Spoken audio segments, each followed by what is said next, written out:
是魔族降临圣魔大陆的第6198年。В одном из предыдущих роликов мы говорили о том, как император богов-демонов Фэн Сю сделал Лун Хаоченю невероятное предложение. Фэн Сю предложил отдать его место правителя богов-демонов Лун Хаоченю, обратив его свет во тьму взамен останков богини природы. Все на перевале Дракона были ошеломлены таким предложением.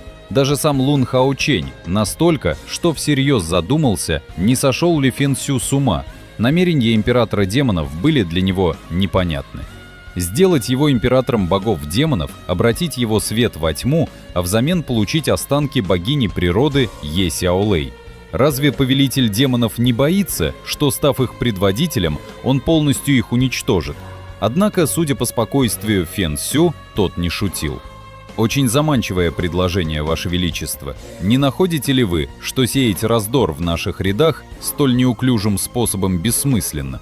Будущее континента принадлежит людям, в нем не останется места для демонов. А раз так, нужен ли вообще император богов-демонов? Ваше Величество, если хотите биться, так давайте биться. Не нужно пустых слов. Хоть Лун Хаочень и был потрясен до глубины души, внешне он оставался спокоен. Если он, будучи главой Альянса перед императором богов-демонов, боевой дух защитников перевала рухнет. Слова Лун Хаоченя, возможно, и не были неопровержимым доводом, но произнесенные спокойным голосом и подкрепленные его могущественной аурой оказались весьма действенными. Фэн Сю улыбнулся.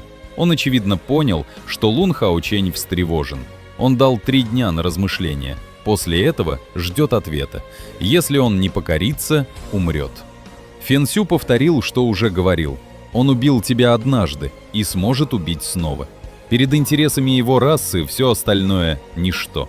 Темно-золотое сияние угасло, и император богов-демонов растворился в небе. 3 дня? Лун Хаочень тоже улыбнулся. Отсрочка – это прекрасно. Разве не этого он и добивался – выиграть время? Однако Лун Хаочень не понимал, почему император богов-демонов не атаковал сразу. Если бы он и его могущественные соратники начали полномасштабное наступление, это стало бы страшной угрозой для перевала сопротивления драконам. Лун Хаоченю пришлось бы раскрыть все свои козыри, и он сам не знал, как долго смог бы продержаться. По словам богини природы, даже бросив в бой все силы, он вряд ли одолел бы императора богов-демонов. Именно поэтому, вернувшись на перевал сопротивления драконам, Лун Хаочень немедленно созвал совещание, чтобы поделиться догадкой о том, что император богов-демонов ждет исхода битв за 2 другие крепости. Это чудовищная причина. Император Фэн Сю и вправду хочет, чтобы Лун Хаочень стал императором богов-демонов. Как бы то ни было, эти 3 дня на вес золота. Победа напрямую зависит от исхода сражений у юго-восточной крепости и перевала мириады зверей. В то же время император богов-демонов пребывал в хорошем настроении. Хотя Абао и был повержен, Фэн Сю косвенно убедился в гибели Хао Юэ, и его главная тревога развеялась. К нему вернулось прежнее самообладание. Он приказал своей армии отдыхать, но оставаться начеку. Никто не знал, о чем на самом деле думал император богов. Даже самые близкие к нему не могли постичь его замыслов. Этот Лун Хаочень. С силой сверхбожественного артефакта его совершенствование, должно быть, приближается к 8-му рангу 9-й ступени. Если у него и вправду есть скрытые козыри, он способен на большее. И это в неполные 30 лет. Абао во многом бледнеет на его фоне. И пусть его демоническая родословная нечиста, даже хуже, чем у Лэн Сяо, зато его человеческая кровь исключительно сильна. Если в конце концов он покорится и примет трансформацию крови и стихии, демоны будут процветать еще 1000 лет. К тому же он единственный, кто в будущем сможет превзойти меня. Он даже обладает той божественной сутью, что так мне необходимо. Если бы между ними не стоял Остин Гриффин, разве можно найти лучшего преемника? В этом мире и впрямь нет ничего, что было бы ему не под силу. Вот такая битва умов и воли происходила между императором Фэн Сю и главой Альянса Лун Хаоченем. Ищите место, где можно играть в разные игры без скачивания и регистрации? Тогда вам точно стоит попробовать этот сайт. Это онлайн-платформа, на которой уже собрано более 400 игр, и все они доступны бесплатно. Просто открываете сайт и начинаете играть мгновенно, прямо в браузере. Здесь огромное разнообразие жанров. Хотите расслабиться после тяжелого дня? Попробуйте легкие и антистресс игры. Нравится адреналин и динамика? Есть захватывающие экшен-игры. Любите напряжение и атмосферу? Попробуйте хорроры. А если хотите проверить свои навыки, доступны соревновательные игры, где важны реакция и стратегия. Самое удобное, вы можете буквально за секунды переключаться между разными жанрами и играми, и при этом ничего не нужно устанавливать. Можно играть без регистрации, но также можно войти на сайт для сохранения прогресса. На платформе уже более 400 игр, и новые игры добавляются каждую неделю, поэтому всегда можно найти что-то новое и интересное. Я сам попробовал, и мне очень понравилось. Вот, например, какие есть интересные игры в жанре гонки, экшен и другое. Если вы хотите попробовать сыграть прямо сейчас, ссылка находится в описании под этим видео, а также в закрепленном комментарии. Переходите и начинайте играть бесплатно. А теперь как же в оригинале Лун Хаочень узнал, что император Фэнсю его предок, а точнее дедушка? Император никогда не предполагал, что Лун Хаочень выживет и поднимется до поста председателя Союза храмов, что открыло для него новые возможности. В то же время он использовал Юэ-Е как посредника, чтобы установить контакт и обеспечить Лун Хаоченю полную поддержку.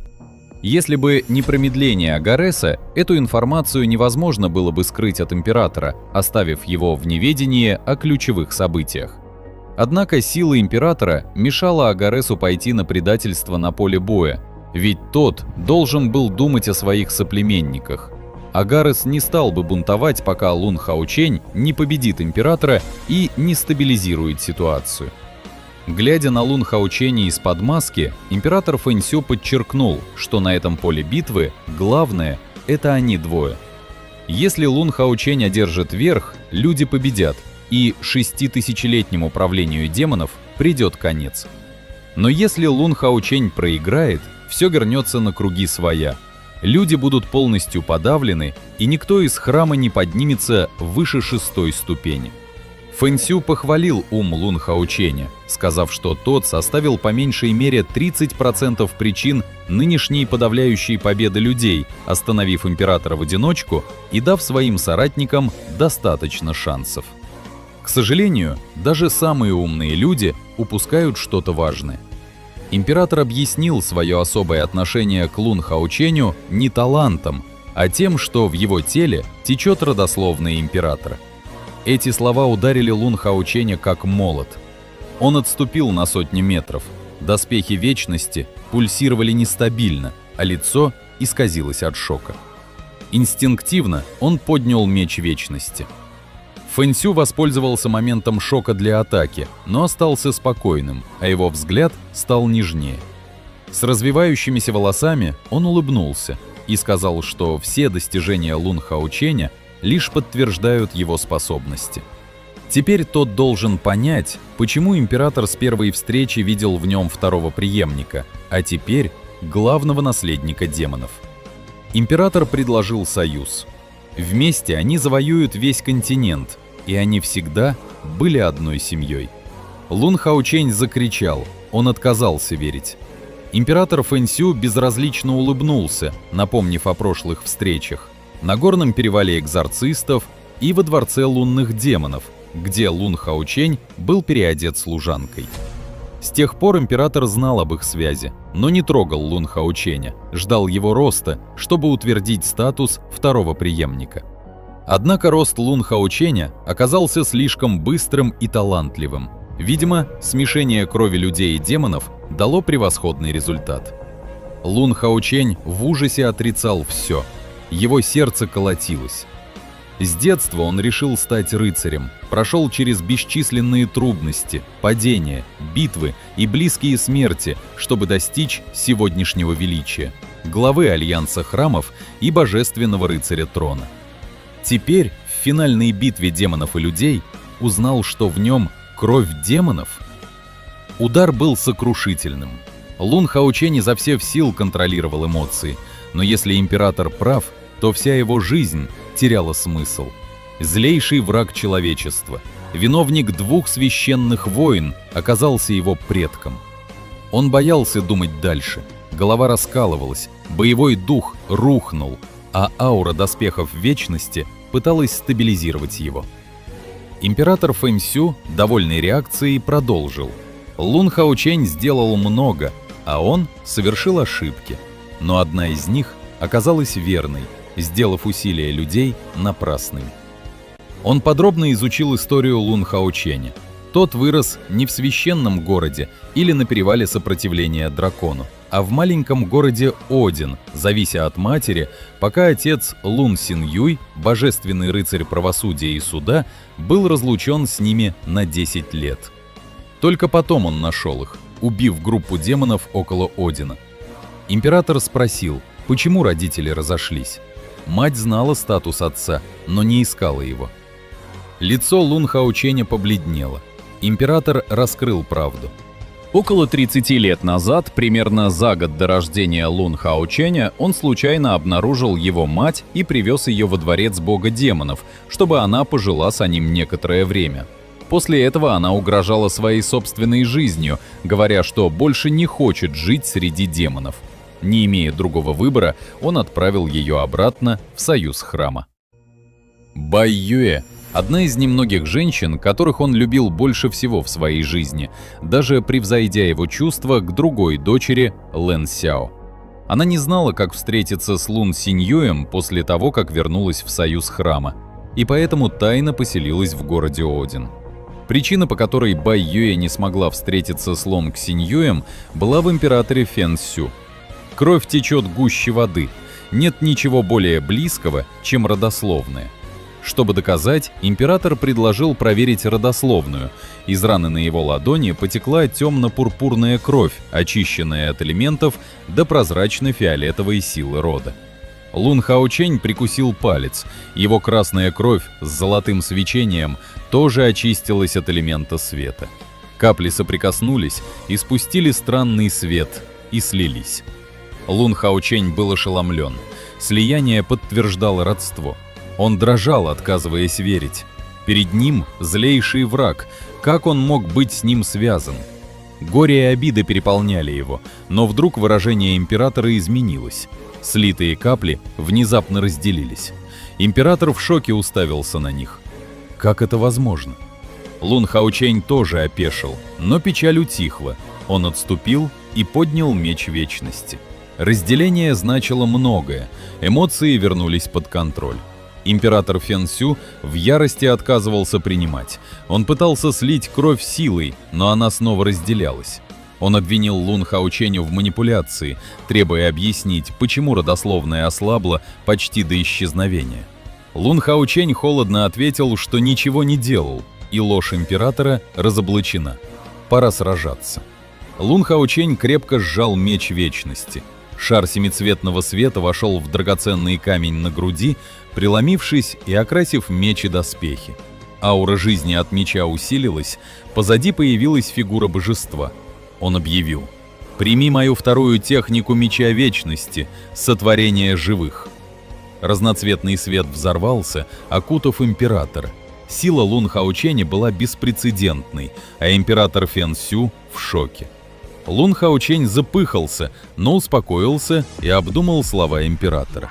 Тот прорвался сквозь свет в ярости. «Ты ублюдок! Как посмел поднять на меня руку?» У него пурпурная кровь в углу рта, одежда в клочьях, семицветный туман выходил из пор, волосы растрепаны, он был ранен. Лун Хаочень холодно спросил, почему не может. Он верил, но верить не значит признавать.